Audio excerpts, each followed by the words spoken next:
What does it actually mean to you, that number of 700, then on court you say, let's go to 800 now? The emotion of something like that. Yeah, I mean, yeah, look, it does mean a lot to me because I know how difficult it's been, certainly the last few years. And then when you look at the players that have done it, most of the players that are up there and have won that many matches are certainly the best players of the last sort of, 30, 40 years. And yeah, like to be in amongst that is nice. And, like I said, I've looked and I've seen the players that are between 700 and 800, and there's some amazing players that I, watched when I was growing up as a kid, and some that I'm aware are some of the best players that have ever played the game. And like, I know that they probably weren't thinking about when they were playing, but yeah, like I would love to try and get there. And I guess when you look at a number like that and you see that it's comparable to some of those guys, it makes you feel proud of your achievements and the matches that you've won in your career and what's been, an incredibly difficult era. So, yeah. What is your important decision making in your career or turning point? 2012 Wimbledon, probably the period between that and the Olympic Games was really, really important for me. I think, I was chatting just the other day with one of the guys that I'm working with about this, and, when Roger won his first slam and, he won against Philippoussis in the final, Rafa beat Puerta in the final, and I think Novak beat Tsonga, and, none of those guys had won majors before either. So, and when I was competing to win slams, I ended up competing. Obviously, I played Roger a couple of times. I played Novak, and who was on. I didn't maybe know at the time, but it's obviously what he's gone on to achieve.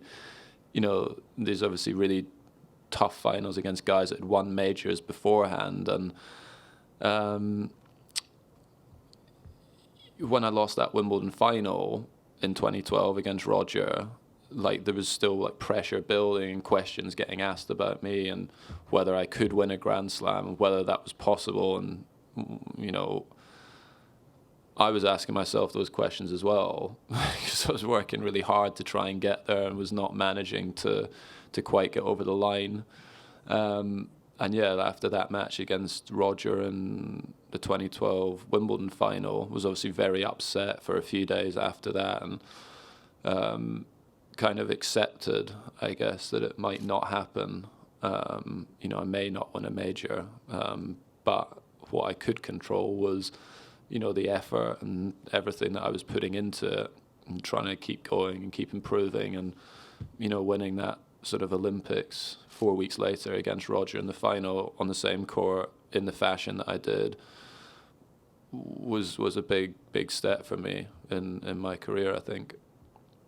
Just quickly, you seem like you're a perfectionist in a lot of ways in your approach to tennis and your game. Of all the 700 wins, what do you think is the one that was the closest to perfection? That's a good question. I mean, we get asked about that, like the best matches that you've played, or how many matches in a year do you feel like you play great tennis? And there's actually very few. If in my best years when I was playing 70, 80 matches a year, it was probably 4 or 5 matches where, you felt great and played really good tennis. But probably, I mean, the final of the Olympics in 2012 for me was probably one of the best matches that I played in terms of the occasion and everything. I thought that would probably be the one I would pick as my sort of best my best performance. but there's like other ones that, like, you know, they don't, they, like, to everyone in here, it might not seem like a big deal, but I remember I played like Jarkko Nieminen